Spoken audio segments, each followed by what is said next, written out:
నేను అడుగుతున్నాను, నువ్వు మోడీ గారి గురించి చెప్పావు, అమిత్ షా గురించి చెప్పావు కదా, ఎయిమ్స్లన్నింటినీ ఎందుకని ప్రైవేటైజ్ చేయట్లేదు మీరు?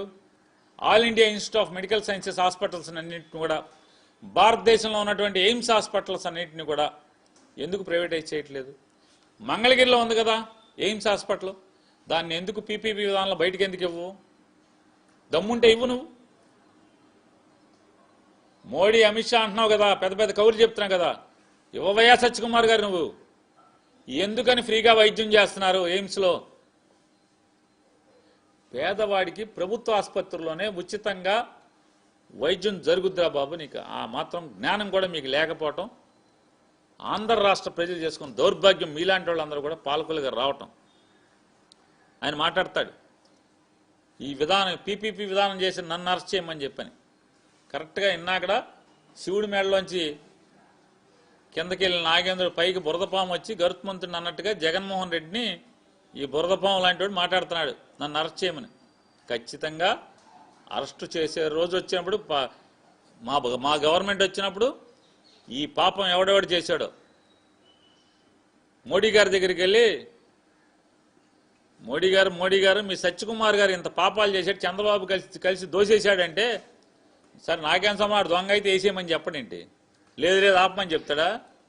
మాకు తెలుసు నువ్వు పాపాలు చేసి నువ్వు ఈ కాలేజీలను నమ్మేస్తే నిన్నెట్టా లోపల వేయాలో, మోడీ గారితో ఎట్టా మాట్లాడాలో మాకు తెలుసు. చూద్ది కానీ ఆ రోజు మాట్లాడేది కానీ. నీ నెత్తి మీద బొచ్చు పీకాలా? అది నీ నెత్తి మీద బొచ్చు ఏమైనా ఉందా అని అడుగుతున్నాగా. నా నెత్తి మీద వెంట్రుకలు పీకమని. వెంట్రుకలు కూడా పీకలేవు జగన్మోహన్ రెడ్డి. జుట్టున్నోడికి కూడా పట్టదు అది. ముందు నెత్తి మీద వెంట్రుకలు మొలిపించుకుని, హైదరాబాద్లో ఇప్పుడు డబ్బులు తీసుకుని బాగా మొలిపిస్తున్నారు. వెళ్ళి ముందు నెత్తి మీద బొచ్చు మొలిపించుకుని తర్వాత ఆ ఛాలెంజ్లు చేయాలి సత్యకుమార్ గారు. నిదట్లో లోకేష్ లేపాడని పరిగెత్తుకొచ్చి ఏది పడితే అది మాట్లాడి, జగన్మోహన్ రెడ్డి గారు 30 కేసుల్లో ముద్దాయి 16 నెలలు జైలు చేసినాడు అది అని మాట్లాడుతున్నావు. అసలు నువ్వు ఎవరి చేతి కింద పనిచేస్తున్నావు? సుమారుగా 150 కేసుల్లో ముద్దాయి అని చంద్రబాబు నాయుడు చేతి కింద పనిచేస్తున్నావు. నువ్వు సిగ్గు లేకుండా మళ్ళీ జగన్మోహన్ రెడ్డి గారి గురించి మాట్లాడతావు. చంద్రబాబు నాయుడు గారు జైల్లో ఉండి రాలేదా నేరం చేసి? సాక్షాత్తు బీజేపీ పార్టీకి సంబంధించినటువంటి గొప్ప నాయకురాలు సుష్మా స్వరాజ్ గారు పార్లమెంట్లో మాట్లాడారు. ఏమని మాట్లాడారు? అరే దిక్కుమాలిన కాంగ్రెస్ వాళ్ళారా, రాజశేఖర రెడ్డి గారు బతికున్నంతకాలం జగన్మోహన్ రెడ్డి గారు మంచోడా?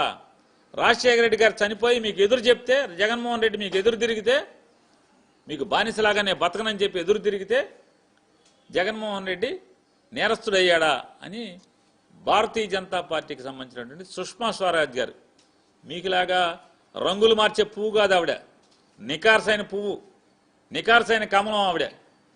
మరి ఆవిడ ఏం చెప్పింది పార్లమెంట్లో? నీ బోర్డు సర్టిఫికేట్ నీకు కావాలా జగన్మోహన్ రెడ్డి గారి గురించి? నీ సర్టిఫికేట్ నువ్వు చెప్తే గవర్నమెంట్ హాస్పిటల్లో డాక్టర్లు సూపరింటెండెంట్లు నీ మాట లెక్క చేయరు. నువ్వు మళ్ళీ నీ సర్టిఫికేట్ ఒకటి మాకు కావాలా? నీ సర్టిఫికేట్ ప్రజలు లెక్క చేస్తారా? జగన్మోహన్ రెడ్డి గారికి ఇచ్చేటండి సర్టిఫికేట్ని.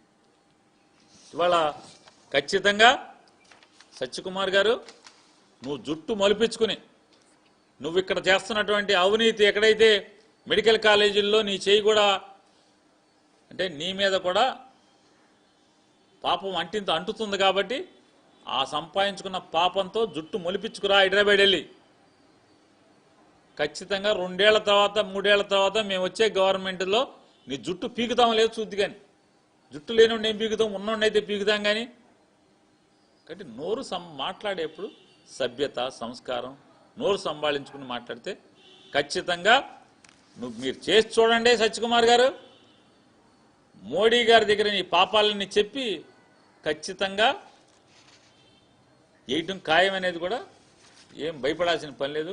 అట్లాగే ఎవరైతే చంద్రబాబు నాయుడు గారి మాటలు నమ్మి, సత్యకుమార్ మాటలు నమ్మి, సత్యకుమార్ ఉన్నాడు కదా మోడీ గారి దగ్గర, అమిత్ షా గారి దగ్గర, ఆయన చూసుకుంటాడే పైరవీ చేస్తాడే అని మీరు అనుకుంటే ఖచ్చితంగా ఆయనతో పాటు మీరందరూ కూడా ఈ పాపంలో ప్రజల ఆస్తిని దోచేయటానికి ఎవరైతే అడుగు ముందుకేశారో, ఈ రొంపిలో దిగారో, ఈ బురదలో దిగారో ఖచ్చితంగా అందరూ చట్టం మేరకు శిక్షించబడతారనేది కూడా మీ అందరికీ హెచ్చరిక చేస్తూ Please subscribe dot news.